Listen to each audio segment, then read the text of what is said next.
Welcome to Christian Medical Life. Today we are going to talk about Hirschsprung disease, and it is a very important topic for your university exam, NEET PG, FMG, USMLE, or many various medical license exams. So today in this lecture you will know everything about Hirschsprung disease. Either it is a epidemiology or introduction, pathology, radiology, management, surgical, medical, all in this video, and you don't need any other source apart from this video. So let's get started with the introduction. It is a congenital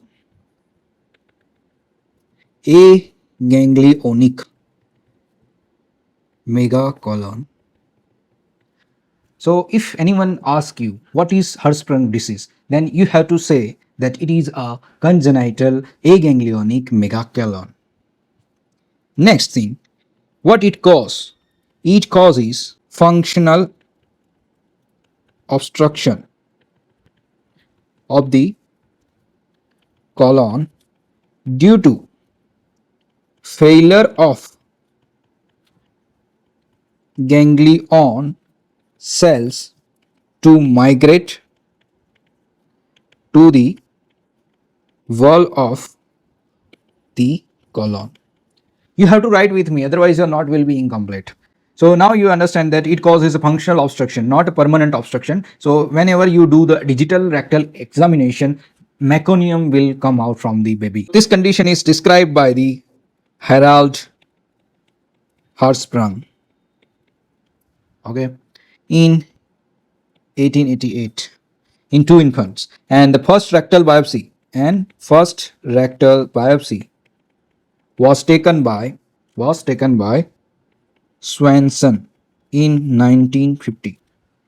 Now we are going to talk about the epidemiology. So how common is this disease? So it is a common 1 raised to 5,000 live birth. So 5,000 live birth, and there is one infant is affected by this disorder. Sex ratio, it is a more common in male compared to female. So 4:1 ratio. And by ethnicity, it is a more common in Asian than European or American. So more common in Asian. This very important. So it is associated with the Down syndrome. 12% of cases are associated with the Down syndrome. The etiopathogenesis, it is the most important information in this section. Imagine your colon as highway. Okay, so this is appendix, this is cecum, this is ascending colon, then this one is the transverse colon, this one is the descending colon, then your sigmoid, and this one is the rectum, and this portion is calling the rectosigmoid, and after that it will open into the anal canal, and finally there is a outside way. And the food as a car, so here food as a car. So to keep traffic smooth, you need traffic police at every junction. Okay, you need traffic police at every junction. These traffic police are nothing but your ganglions of enteric nervous system. They decide when bowel should contract, and when bowel should relax. And this rhythmic contraction and relaxation produce the peristalsis, and it will transfer of food from one segment to other segment. Now, during your fetal life, in the 5th and 12th week of gestation, these traffic police, which are the neural crest cells, start migrating from the cecum end of the colon all the way down to the rectum. If they stop midway like this, or die on the journey, the last stretch, this one, the last stretch, this one of the gut is left without any policeman or traffic policeman, and that segment become congested, and there is so much traffic there. So same way, if during your embryogenic period these ganglion cells are not migrating toward the end of your colon, which is the rectum or the sigmoid colon or descending colon. So what happened? This distal colon will not get your neural crest cell, and they will not convert it into the ganglion, and it will produce a ganglionic segment, and this will lead to a problem. Now you will ask me why these neural crest cells are not migrating from the cecum to the rectum. Why? So they need controller who said that, buddies, now you need to go far, and that body is nothing but rate proto-oncogene, and mutation of this controller rate proto-oncogene will lead to neural crest cell arrest at proximal side of colon, so they will stuck around here and they cannot do anything with distal colon. So now imagine your rate proto-oncogene is good. I accepted. So now your neural crest cells will migrate toward the end of the colon from the cecum. Okay, they are there, but they have to convert into the ganglion. Otherwise, there is no benefit of migration. So neural crest cell converted into the ganglion with help of yes, EDN3 or EDNRB gene, with help of SOX10 gene. So if there is a mutation of EDN3 or EDNRB gene or SOX10, your neural crest cell will not differentiate into the ganglion cell, and it will also lead to aganglionic megacolon. So now you understand that there is no ganglion at the distal colon. So what will happen? What is the embryological basis of Hirschsprung disease? So neural crest cell stagnation during 5 to 12 week of gestation. Okay, that is the first. Genetic factor, I told you, rate proto-oncogene mutation. Second one is EDNRB or EDN3 gene mutation. And third one is SOX10 mutation. And how it will lead to functional obstruction, I will say. So there is a no neural crest cell. It will lead to no ganglion cell. And ganglion cells are responsible for Orbach and Misna now plexus, and they are the inhibitory. They release the nitric oxide and vasoactive intestinal peptides, and this will lead to relaxation of colon. So now they are all absent. Ganglion or vas plexus, Meissner plexus, all are absent in this distal aganglionic colon, and it will lead to contraction of the colon due to lack of inhibitory signals by the inhibitory nerves. So what nerves are there then?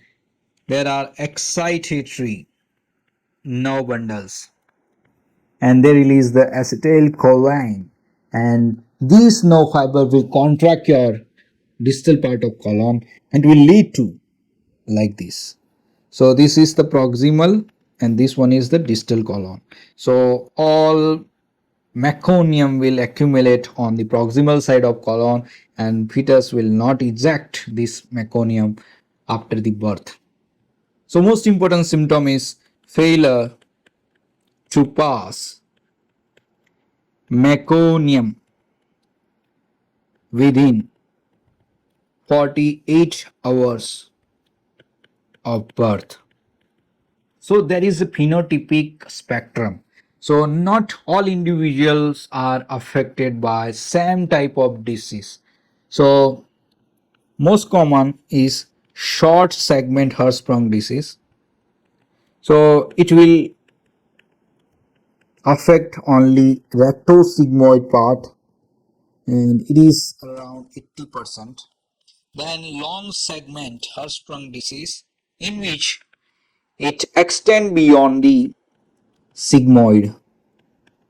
So 15% of cases are the long segment and third one is the total colonic agangliosis. And the complication, so Hirschsprung induced enterocolitis. This is the most common complication because of the accumulation of stool and the growth of the bacteria in that stool, which lead to the enterocolitis, which is a Hirschsprung disease induced. Now we are going to discuss about the investigation, and the first part of investigation is a radiology, always non-invasive investigation. What will you do? First thing is the plain abdominal X-ray, and you will see the distended loops, air fluid levels. Second, you can do is the contrast enema. In contrast enema, you will see that narrow distal segment.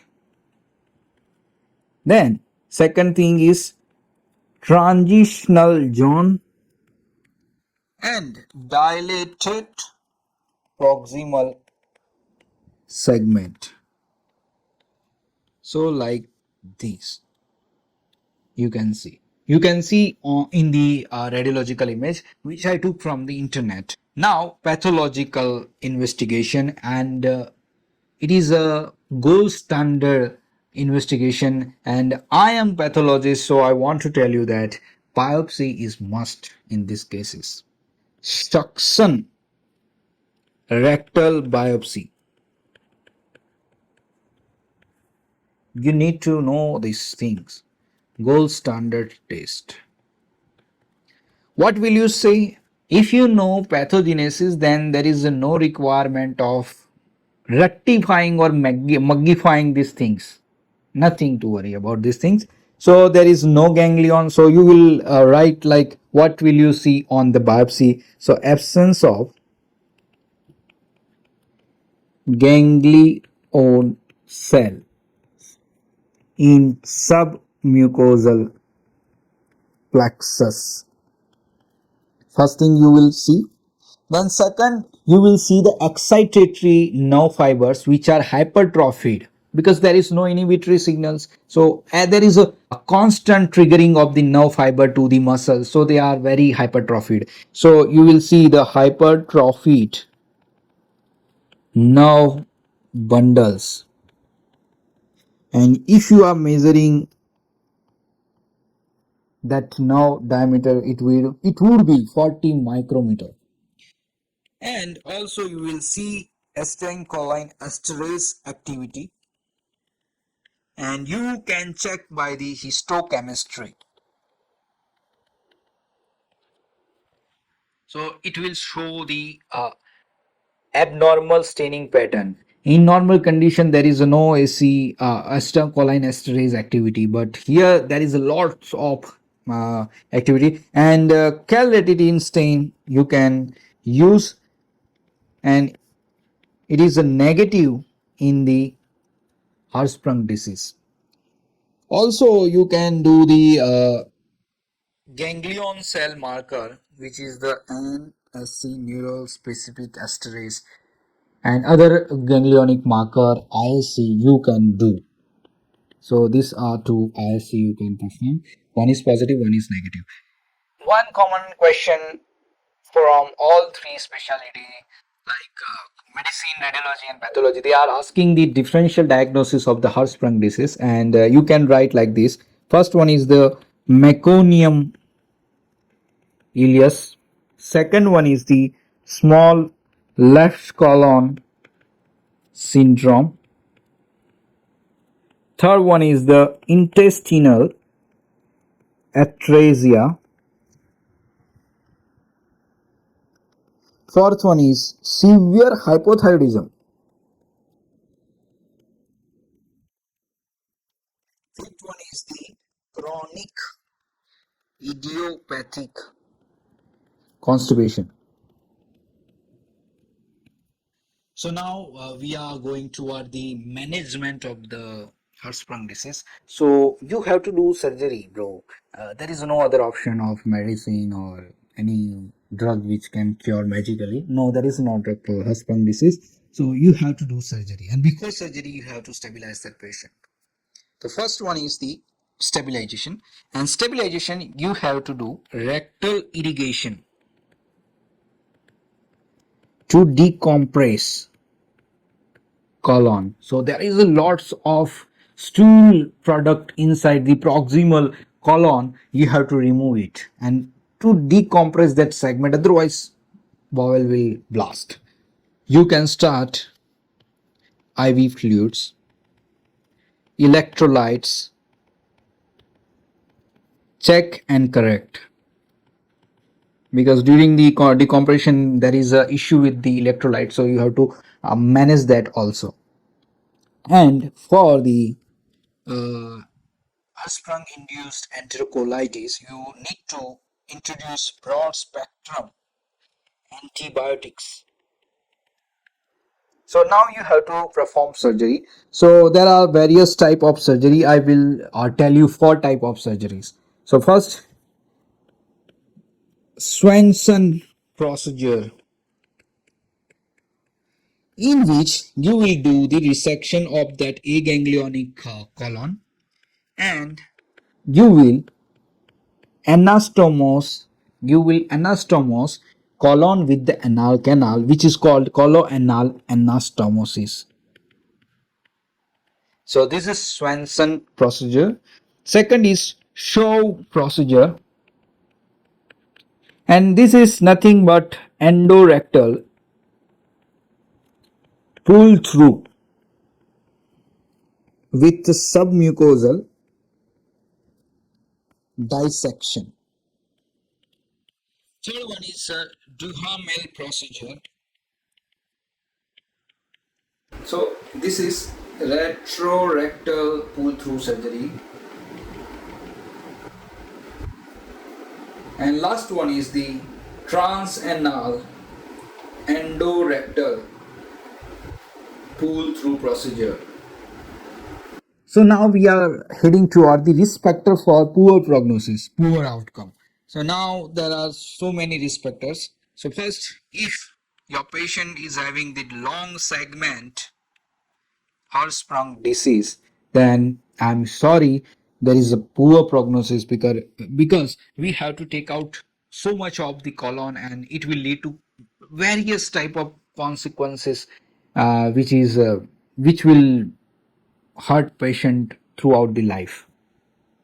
Second, same as long segment total colonic aganglionosis.